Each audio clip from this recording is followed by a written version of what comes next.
Hello class 6 students. सो आपका geography में ये वाला चैप्टर के मैंने आपको क्वेश्चन आंसर भेज दिए, आप इसे प्लीज़ कर लीजिए।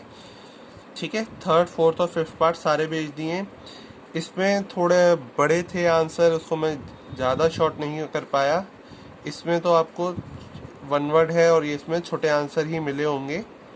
ठीक है, सो नेक्स्ट चैप्टर हमारा है रोटेशन एंड रिवॉल्यूशन। ठीक है, अब हम इस चैप्टर को स्टार्ट करेंगे।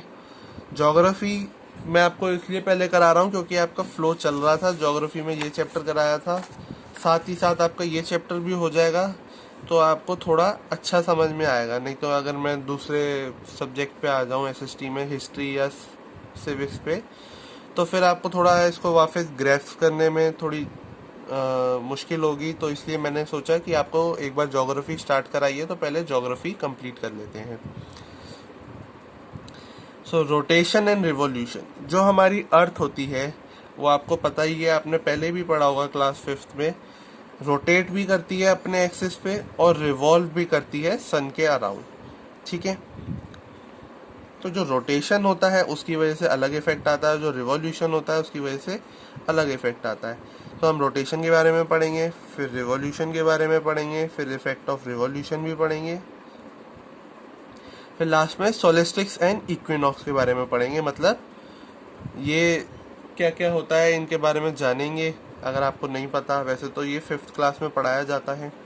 ठीक है, मूवमेंट ऑफ अर्थ, अर्थ का जो मूवमेंट होता है उसे हम पढ़ेंगे। रोटेशन होता है तो अर्थ एक रोटेशन 24 आवर्स में कंप्लीट करता है, और जो रिवॉल्यूशन होता है, अर्थ रोटेशन मतलब अपनी एक्सिस पे घूमना, और जो रिवॉल्यूशन एक्सिस पे घूमना मतलब ये एक्सिस होती है अर्थ के north pole to south pole pass कर रही होती है, और उसी एक्सिस पे अर्थ रोटेट कर रही होती है, और साथ ही साथ में रोटेट के साथ रिवॉल्व कर रही होती है सन के अराउंड। जो सन के अराउंड रिवॉल्व करने में उसे 365 डेज एंड 6 आवर्स लगते हैं। तो रोटेशन की वजह से क्या होता है, डे एंड नाइट फॉर्म होता है, और रिवॉल्यूशन की वजह से क्या होता है कि equal length unequal length of day and nights हो जाती है, और सीजन्स भी चेंज हो जाते हैं रिवॉल्यूशन की वजह से। ठीक है, और रिवॉल्यूशन में हम पढ़ेंगे सोलिस्टिस और इक्विनॉक्स। सन स्टैंडिंग सोलिस्टिक मतलब सन स्टैंडिंग स्टिल अकर ऑन 21 जून और 22 जून। इक्विनॉक्स मतलब इक्वल नाइट्स अकर कब होती हैं, 21 मार्च और 23 सितंबर में होती हैं। तो इनके बारे में भी हम पढ़ेंगे। ठीक है, तो हम स्टार्ट करते हैं अपना chapter. Would you be surprised if you were told that any given moment on the earth you were traveling at a great speed? तो कभी आपको बोला जाए कि अभी जहाँ पे आप प्रेजेंट बैठे हैं, खड़े हैं, कहीं भी हैं, जो जहाँ पे आप हैं वहाँ पे आप बहुत ही तेज स्पीड से अर्थ में घूम रहे हैं, तो आपको लगे नहीं मैं तो अपनी जगह पे ही बैठा हूँ, मैं कहीं जा थोड़ी ना रहा हूँ। पर नहीं, ऐसा नहीं होता। Thanks to the Earth's rotation at any given moment, we are all moving at a speed of about 1674 kilometre an hour. ठीक है, अगर आप कहीं प्रेजेंट भी है ना, अगर आप स्टिल बैठे हुए हैं अपने बेड पे, सोफे पे, चेयर पे, कहीं भी, तो आप अब 1674 किलोमीटर पर आवर की स्पीड से रोटेट कर रहे हैं, या रिवॉल्व मतलब अपनी स्पीड से अपनी जगह से डिस्प्लेस हो रहे हैं गैलेक्सी में। ठीक है, आपको लगे ऐसा कैसे हो सकता है। The earth move in 2 different way. The first type of movement is it rotation around its imaginary axis. ठीक है, जो अर्थ जो है 2 तरीके से मूव करती है, तो फर्स्ट टाइप ऑफ मूवमेंट को हम कहते हैं rotation. The second movement it is revolution around the sun on its orbit. तो ऑर्बिट पे रिवॉल्व करना सन के अराउंड, उसे कहते हैं revolution. Let us now learn about this movement of the earth in detail. तो इनके बारे में हम डिटेल में अब पढ़ेंगे। रोटेशन, अर्थ स्पिन और rotate from west to east. जो अर्थ होती है स्पिन करती है या रोटेट करती है फ्रॉम वेस्ट टू ईस्ट। ठीक है, in counter clockwise direction. Counter clockwise direction मतलब क्लॉकवाइज। आप अगर देखेंगे तो मैं आपको कैसे बताऊं, एक उस पर बताता हूँ रफ पेपर पे। ठीक है, अगर ये अर्थ है ऊपर से देखा जाए, या आप पहले घड़ी को देखो, ये आपकी क्लॉक होती है 12, 6, ठीक है, कोई यहाँ पे 3, 9। तो घड़ी कैसे चलती है? Anti clockwise. इस डायरेक्शन को मूवमेंट, घड़ी के चलने को मूवमेंट को कहते हैं हम, सॉरी, क्लॉकवाइज डायरेक्शन, ठीक है।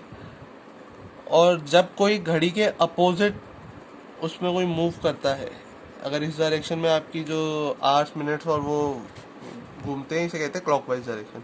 कोई अगर चीज़ ऐसे मूव करे, ऐसे मूव कर रही है, तो उसे हम कहते हैं क्लॉकवाइज डायरेक्शन। और कोई चीज़ इसके अपोजिट मूव करे तो हम कहते हैं ऐसे घूम रहा है, तो एंटी क्लॉकवाइज घूम रहा है।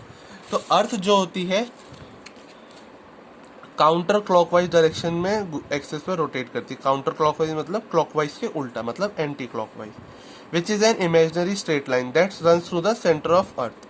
The axis of the earth is included, ठीक है। तो अर्थ जो है अपने एक्सिस पे काउंटर क्लॉकवाइज घूमती है at an angle of 23.5 degree. तो ये हल्की सी नॉर्मल से झुकी हुई होती है 23.5 डिग्री पे,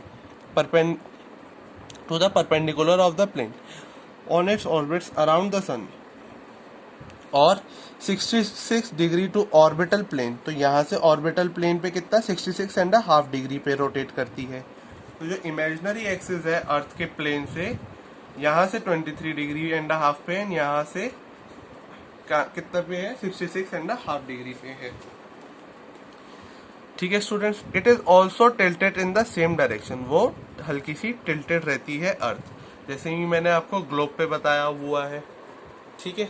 ये आपकी हल्का सा टिल्टेड रहता है, देखिए ग्लोब कैसे टिल्टेड है, कभी एग्जैक्ट सीधा नहीं होता, ठीक है। ओके स्टूडेंट्स, अब हम पढ़ेंगे अपना नेक्स्ट टॉपिक।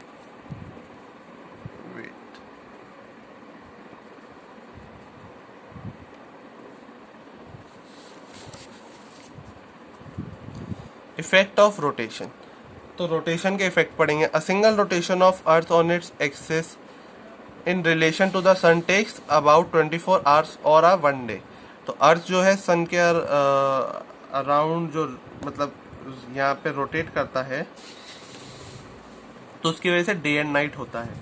जब अर्थ ऐसे प्रेजेंट होता है सन के सामने, तो क्या होता है कि सन की जो रेस पड़ रही होती है तो आधी अर्थ पे पड़ती है, जिसकी वजह से यहाँ पे अर्थ पे कितना होता है, यहाँ पे डे होता है इतनी जगह पे, और इस साइड नाइट होती है। जब ये 12 आवर्स बाद रोटेट हो जाती है, तो क्या होता है कि उसी इस पार्ट पे क्या होगा, डे हो जाएगा, ये आगे आ जाएगा और ये पीछे चला जाएगा। तो क्या हो जाएगा, इस ये जो आगे आ जाएगा उसमें डे हो जाएगा, जो ये पीछे चला जाएगा उसमें क्या होगा, नाइट हो जाएगी। ओके स्टूडेंट्स, तो इससे आपको एक चीज पता चलेगी, अर्थ जब टिल्टेड रहती है, ये वाला हिस्सा जो है रोटेट होने के बाद फिर यहीं आता है।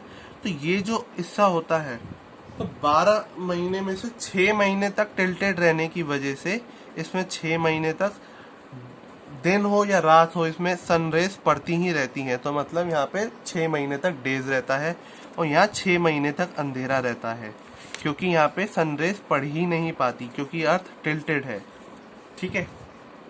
ये आप धीरे धीरे पढ़ोगे आगे तो आपको समझ में आएगा, टिल्टेड होने की वजह से। फिर क्या होता है, जब थोड़ा रिवॉल्यूशन की वजह से यहाँ पे 6 महीने नाइट हो जाती है और ये फेस आगे चला जाता है, तो यहाँ 6 महीने तक डेज ही डेज रहते हैं, मतलब यहाँ पे नाइट होती ही नहीं है, 24 घंटे धूप रहती है, ठीक है। The rotation of Earth along its tilted axis has a major effect on distribution of sunlight on the Earth's region. This called day and night. ठीक है, इसकी वजह से डे एंड नाइट होता है। Look at the figure 14.1. 14.1 देखिए and figure 14.2 to understand this clearly. तो हमने पढ़ ही लिया है। Due to Earth's rotation from west to east, the sun seems to rise in the east and sets in the west. तो rotation waste to east की वजह से होने की वजह से ऐसा लगता है कि सन हमारा ईस्ट में राइज करता है और वेस्ट में सनसेट हो जाता है, बट ऐसा कुछ नहीं होता। सन राइज नहीं करता, सन सेट नहीं होता, बल्कि जो अर्थ है जो रोटेट करती है सन के अराउंड, इस वजह से हमें लगता है कि सन ईस्ट में राइज करता है और वेस्ट में सनसेट हो जाता है। At sunrise the part of the earth receive light from the sun is having day. At sunset, the part of the earth receiving lights turn away from the sun and move into own shadow, causing night. ठीक है। The circular line that separates the night from the day is called the circle of ये illumination shows that the circles of illumination does not coincide with the earth axis। तो जिसकी वजह से day और night में अंतर आता है उसे कहते हैं सर्कल ऑफ इल्यूमिनेशन। इस लाइन को बोला है इस अर्थ की उन शेडो की वजह से यहाँ पे नाइट हो जाती है, क्योंकि अर्थ की आधे हिस्से में लाइट पड़ती है और दूसरी जगह लाइट नहीं पहुंच पाती, इसलिए उधर नाइट रहती है। ठीक है स्टूडेंट्स, तो ये हो गया आपका रोटेशन। अब आता है रिवॉल्यूशन। सो स्टूडेंट्स, रिवॉल्यूशन को हम ऐसा करते हैं नेक्स्ट क्लास में कवर करेंगे। ठीक है, सो थैंक यू।